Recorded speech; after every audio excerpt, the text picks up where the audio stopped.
Hai teman-teman, selamat datang di channel artikel YouTube. Channel pertama cerita Kenshin. Kali ini admin upload lagi ya. Terima kasih.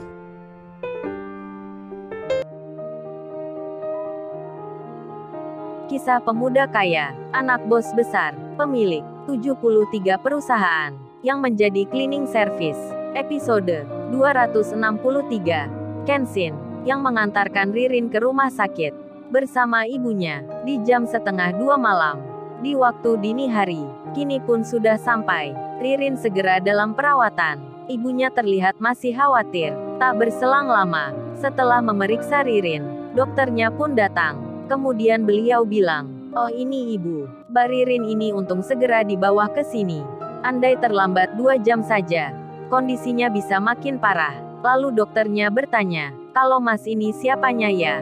Kenshin menjawabnya, "Saya temannya dok." Dokter pun menyahut, "Oh saya kira mas suaminya."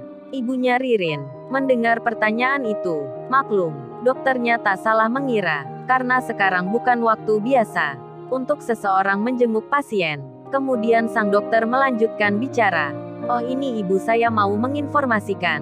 Mbak Ririn ini nampaknya kelelahan. Mungkin Mbak Ririn terlalu sibuk kerja, sampai telat makan. Biasanya ini bu, kondisi yang kami temukan seperti itu." Ibunya Ririn lalu menjawab, "Iya dok benar itu. Anak saya memang sering telat makannya. Di rumah pun juga bekerja. Padahal sudah saya ingatkan. Namun memang anak saya ini menyukai pekerjaan."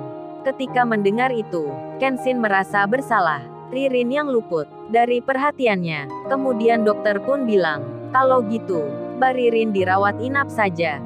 Kami khawatir kalau pulang, bisa turun lagi kondisinya." "Oh ya bu, besok mungkin Mbak Ririn butuh sedikit tambahan darah. Mungkin ibu bisa memberikan." Ibunya langsung menjawab, "Iya dok saya bersedia sekali." Dan keterangan dokter pun sudah dijelaskan. Ririn kini, atas permintaan Kenshin, dipindah di kamar VIP.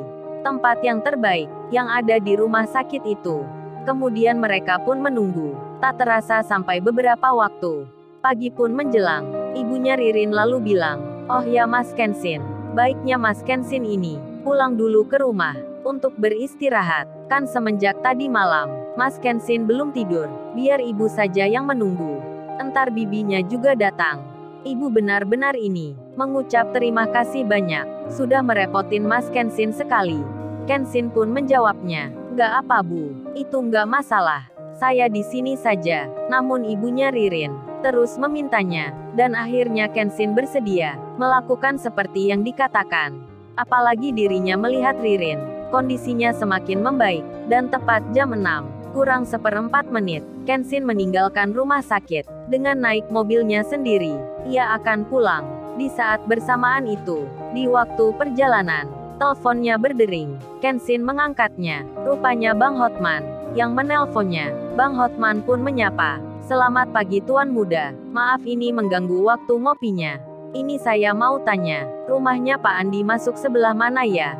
Kemarin kita sudah janjian untuk melihat berkas-berkas dokumen tentang hutang di bank yang ada hubungannya dengan debt collector." Kenshin yang di jalan mendapat tanya itu. Apalagi ia akan lewat jalan yang sama.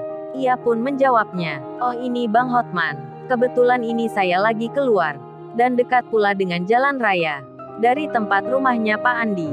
Bang Hotman tunggu bentar saja. Kalau ada minimarket, berhenti saja di situ. 5 menit saya sampai." Dan benar saja, tak lama berselang, Kenshin pun tiba. Ia melambaikan tangannya ke arah mobilnya Bang Hotman. Bang Hotman yang melihatnya, tentu saja terkejut. "Kok cepat sekali Tuan Muda ada di sini?" Bang Hotman pun melihat Kenshin yang memakai mobilnya. Beliau pun lalu menyeberang, kemudian mengikuti Kenshin dari belakang. Beruntungnya, jalan masuk rumahnya Pak Andi begitu sangat lebar, mobil pun bisa leluasa jalan. Dan saat itu, jam menunjuk hampir 6:30 pagi. Pak Andi yang di rumahnya. Semenjak jam 5 tadi, beliau pun sudah bersiap, menyiapkan segalanya, berganti pakaian kerja, dan tentu saja berkas dokumennya tentang pelunasan hutang itu, tak luput ditaruh di dalam tasnya. Begitu pula dengan istrinya, yang semenjak pagi sudah memasak. makanan untuk suaminya. Hal itu bisa dimaklumi. Mengapa mereka pagi ini begitu semangat sekali? Putri anaknya pun sampai sudah mandi di pagi-pagi sekali, bahkan sudah berhias diri. Mereka pun punya rencana akan mengantar ayahnya ke jalan raya untuk berangkat kerja, dijemput pas sopir, seperti yang dikatakan kemarin. Mereka saat ini terlihat senang sekali. Putri ada di ruang tamu. Begitu pula mamanya dan juga ayahnya. Kemudian terdengar suara dari depan rumahnya. Mereka pun melihat keluar lewat kaca jendela. Di situ nampak ada mobil. Yang satunya begitu mewah, berhenti di samping pagar. Pak Andi pun bertanya, milik siapa itu ya? Kok mewah sekali? Demikian pula istrinya, yang juga memperhatikan. Tak butuh waktu lama, Kenshin keluar, membuka pintu mobilnya. Pak Andi pun melihatnya. Beliau langsung terkaget, terkejut, seperti tak percaya, melihat Kenshin ke rumahnya, dengan mobil seperti itu. Istrinya pun demikian, jadi merasa terhenyak. Benaknya sampai berkata, benar-benar nih, tak bisa dipercaya. Pemuda sederhana itu, ternyata memang anak orang kaya. Mereka tersenyum lebar. Pak Andi pun berkata, Ma coba lihat itu. Coba Mama perhatikan. Itu kan Mas Kenshin. Kok kesini pagi-pagi? Putri melihatnya, tersenyum-senyum pula. Lalu di luar, Kenshin sendiri, dirinya nampak menghampiri Bang Hotman yang ada di mobilnya. Kenshin berkata, ini Bang Hotman rumahnya. Ayo kita masuk. Dan Pak Andi membuka pintu. Beliau pun terlihat senangnya, dan langsung menyapa. Pak Andi berkata, lo Bang Hotman, kok sampai datang ke sini? Saya jadi merasa nggak enak ini. Jadi merepotin sekali. Tuan muda di sini pula. Kami merasa terhormat. Kedatangan tamu-tamu penting. Pak Andi tersenyum. Begitu istrinya. Saat itu, Putri di belakangnya. Kenshin langsung menyahut. Panggil nama saya saja Pak. Seperti kemarin biasa aja. Pak Andi nggak usah segan. Dan mereka pun dipersilahkan masuk ke dalam. Bang Hotman mengutarakan maksudnya. Oh ini Pak Andi, maaf saya datang pagi-pagi. Karena ingin tahu berkasnya tentang masalah Pak Andi kemarin. Biar cepat kami tangani hari ini. Terlebih bos besar yang memintanya. Pak Andi pun memberikan dokumen itu. Bang Hotman membacanya, memeriksanya, menelitinya. Sementara, di lain tempat, Kaori yang di rumahnya, saat ini dirinya menelpon nomornya Kenshin. Kenshin pun kemudian merasa handphonenya bergetar. Ia pun melihatnya, nama Kaori yang tertera, namun Kenshin tak mengangkatnya, karena di sebelahnya, Bang Hotman lagi membaca. Beliau mempelajari. Pak Andi pun terdiam. Begitu juga istrinya. Jadinya Kenshin lebih baik tak mengangkat telepon. Namun ia membaca pesan Kaori yang bertanya, jadi jam berapa babe? Hari ini beli handphone. Pesan Kaori itu pun tak dibalasnya. Sesaat kemudian, Kaori menelpon lagi. Sampai 3 kali. Kenshin lagi-lagi hanya melihatnya. Dan kemudian tiba-tiba, handphonenya itu mati. Sebab baterainya habis. Karena hal itu, Kaori pun merasa seperti dimatikan. Jadi salah paham lagi. Dan Kenshin memasukkan handphone itu di sakunya. Di tengah itu, putri anaknya Pak Andi memperhatikan Kenshin yang memegang handphone jadulnya. Putri pun dalam hatinya bertanya, benar-benar nih, tak bisa dipercaya. Mobilnya di luar mewah, tapi gadgetnya amat lama, lebih berharga pula katanya. Di tengah putri yang memperhatikan, Bang Hotman lalu bicara, oh Pak Andi, setelah saya baca ini, saya pelajari isinya. Masalahnya hari ini, saya jamin beres. Ini hanya permainan, seperti yang banyak saya tangani. Yang sebelum-sebelumnya, Pak Andi bekerja saja, sudah jangan pikirkan masalah ini. Dan Pak Andi pun senang mendengarnya.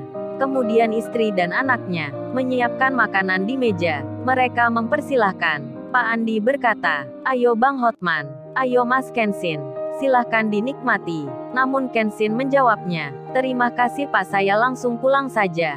Karena ada keperluan. Maaf sebelumnya. Kenshin pun menjelaskan. Pak Andi pun mengerti.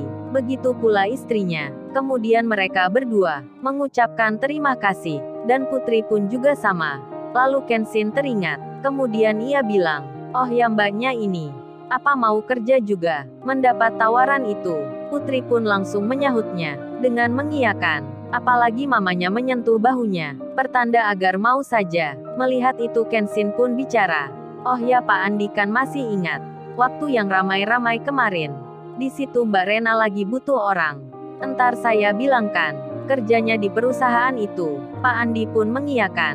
Sambil tersenyum, Kenshin lalu berpamitan. Bang Hotman masih di rumah Pak Andi. Menikmati makanan. Waktu itu, sudah menunjukkan pukul, di jam 7:10. Kenshin kini, sudah berada di jalan raya. Ia pun teringat Kaori, yang menelponnya tadi. Tak sempat diangkatnya, sebab baterainya habis. Dan karena ini, masih di perjalanan, Kenshin pun membelokkan arah kemudi mobilnya. Ia langsung saja menuju ke rumahnya Kaori.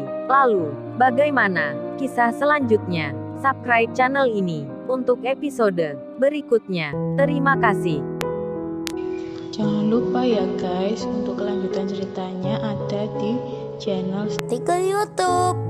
Jangan lupa subscribe ya guys, dan tekan notifikasinya